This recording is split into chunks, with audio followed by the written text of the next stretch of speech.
Let's walk through this fast setup one league here. This is my fake league. All names and birthdays and everything are randomly generated.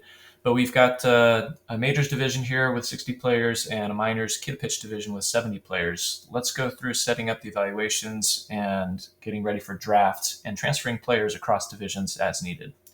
So one tip for you is when you set up player evaluations, I recommend using a starting number that is a little bit reflective of the age group. So if you have 9-year-olds in the age group as the youngest, maybe start with 900. 10-year-olds start with 1,000, something like that. You're going to have multiple ages in some groups. It'll just help you stay organized a little bit later. Remember that the digit after the dash is the player's league age. -9 is league age 9. Add any other evaluators you need to in the evaluator section, and now we're ready. Let's get out on the field. All right, great job. You knocked out evaluations. Now you're back at home that evening or the next day. You're back on Bravara website, and you're seeing those same kids in the minors kid pitch. Let's go to the majors. Their evals were done too. We started their eval numbers with 1,000. You see some -11s for league age 11. You see some -12s for league age 12 in the majors division. Okay, so we want to prepare for majors draft. So what we need to do is we need to move all of the draft eligible minors players over to the majors division so they can be draft eligible in majors. What you want to do is transfer over all the players who are not already assigned to their parents' team. So click the column for team, that'll sort them. Go ahead and select all players and then deselect the ones that are already assigned to a team. Now you want to use that middle button to transfer players to the majors division. If the majors coaches want to pick them, they can. If it doesn't update right away, hit the refresh button, you'll be good to go. And you can look at each division to verify those kids on the coaches team are still there. And we have 123 kids now in the majors division eligible for the draft. So now we're ready to do the draft. Okay, you show up to draft night. Everybody's got their phone. Tap on the draft mode for the division that you're doing. The admin will have the icon of the people there in the top right. The coach's view will have that all evaluators button in the top right. The admin will run the draft according to your policies and procedures. You keep track of whose turn it is to pick. You keep track of any frozen players, which round kids go in for coaches' kids, that sort of thing. That's all on you.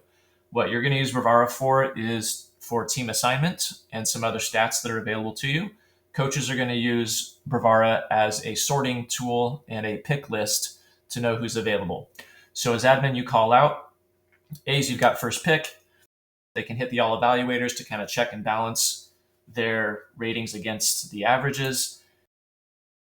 I choose number 952, Richards. Admin, on your phone, you tap that player, tap the team that you assign them to. That player disappears from your phone and from all the other coaches' phones. Briggs, you got next pick.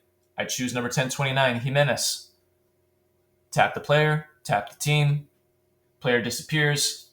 Everyone's happy. The draft is moving pretty quick now.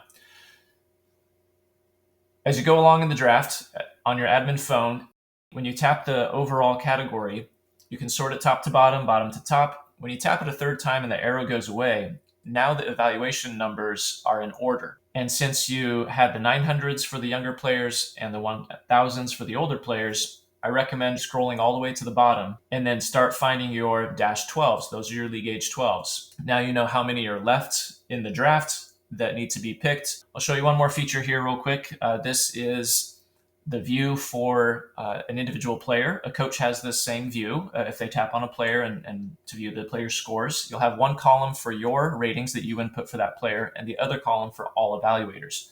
In this example, as an admin, I actually didn't input any individual ratings. That's why they're blanks. But if as an admin evaluator, if I had put in my individual ratings for players, they would be appearing here as well.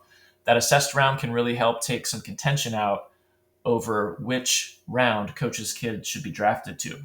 Okay, the draft is done. All the players were assigned to teams. Your teams are full. You're back on the website now to prepare for the minors draft. So just to verify you've checked your majors teams, you can kind of spot check and see who's on there.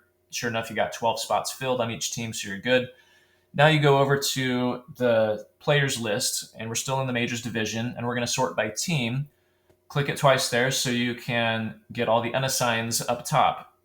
we're going to click through and select all of the players who are unassigned in the majors division. It means they weren't picked in the draft.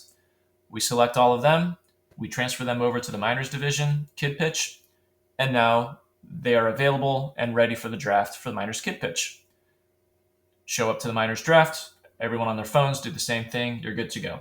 If you do back-to-back drafts in the same room, so you do your majors, and then when they're done, they clear out, and then the minors coaches come in and you do that draft, just have your laptop with you so you can do this player transfer in between those draft sessions, and you'll be good to go.